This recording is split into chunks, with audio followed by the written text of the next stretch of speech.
I know you have, and we've had scholars on the show who have clearly condemned acts like 9/11, pajama bomber, G-string bomber, whatever kind of bomber, shoe bomber you invented. Islam says clearly, don't kill women, don't kill children, don't kill the old people. Is clear about that. Now, you'll still have people say, you know, I know what Islam is about, okay? Islam is about, you know, terrorizing people, oppressing women. So how would you, I just stated that this is clearly against the teachings of Islam. And we've had some of the, if people can go through our shows, clearly we have people who've condemned these acts. How do you, when someone comes and says, no, no, no, no, no, you got the beard now, you know, and you're the guy, that's those guys, you know, that's the guys trying to kill us. They're coming with the Sharia, the boogeyman's coming, you're trying to take my freedom away. What do you got to say to them? Well, realistically, we just tell them the truth. Because rather than, you know, talking about each and every one of these acts, Muslims always have to come out and condemn this act, condemn that.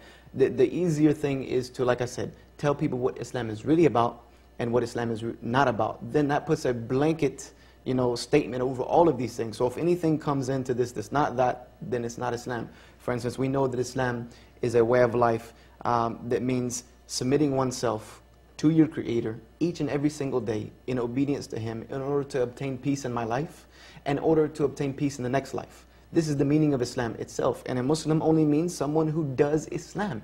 Someone who does Islam. Someone who submits themselves to their Creator in a very obedient fashion in order to obtain peace.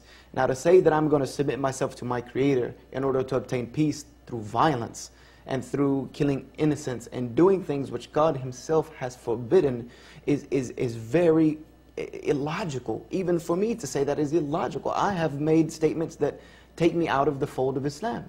And all of these things we see coming out like, you know, you should be afraid of the Sharia, which we see being very much put forward in the media. You should be afraid of the Sharia law and the Quran and all of these things. When we tell the world what these things are really about, then the information is there for them to take. That this is the boundaries of Islam. And even in the Quran it says very clearly that God has laid out boundaries.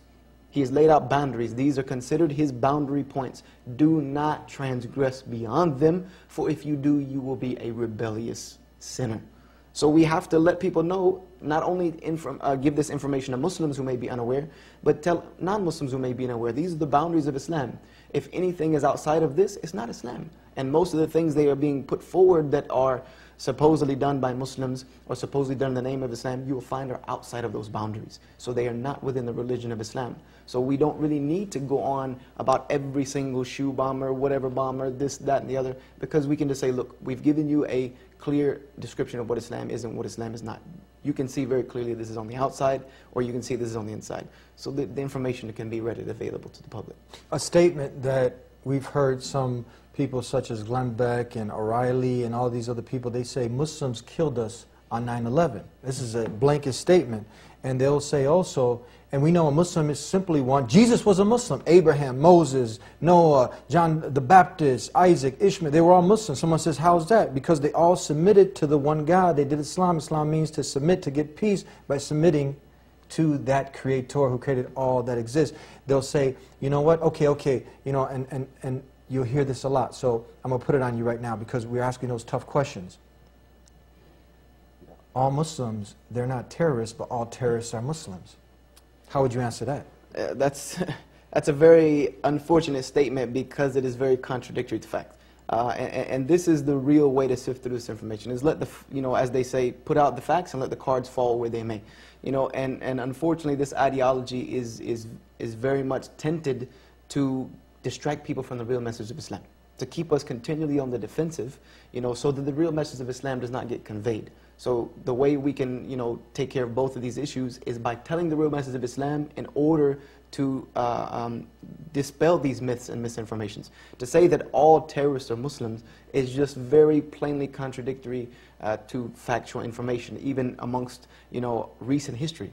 Now we look back to the before 9/11, the greatest terrorist act of our century on American soil was extracted upon America by a non-Muslim, Timothy McVeigh, in the Oklahoma City bombing. I don't remember him ever confessing that he was a Muslim, and this was one of the greatest terrorist acts on U.S. soil. And to say that 9/11 was a Muslim act it's just very contrary to the information. It was an act of aggression and an act of violence and an act of terrorism in reality. And this is against the very teachings of Islam. So we put the facts where they are out there, that the terrorism is not a monopoly of Islam.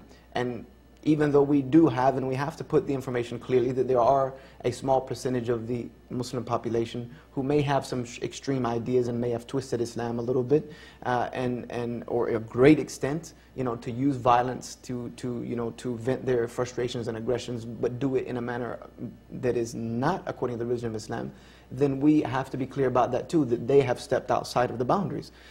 But Islam does not hold that monopoly of terrorism and extremism. This is not a monopoly of Islam. This is something that has plagued every single major world religion throughout history. Let's stop killing each other. I mean, this is clear. We know that it's wrong to go overseas and bomb innocent people in another land and kill them. And this guy's eating a falafel, and next thing you know, he's over there herding some sheep, and next thing you know, he goes back to his family. His whole village is killed. You know what I mean? Guy never even had a TV, doesn't even know what's going on in America. Didn't want to hurt nobody. He's just praying to the one God. Next thing you know, his innocent child, was just born, and his baby girl, they're all dead. So, these emotions start to stir up, and people do things that aren't according to Islam. So let's stop killing, sending innocent people to kill other innocent people. This is wrong. But we also, like you said, will admit that there are some people with some extreme views, but the main thing is, I like what you said. This is what Islam says. Islam says, don't kill innocent women, children, old people. It's not justified.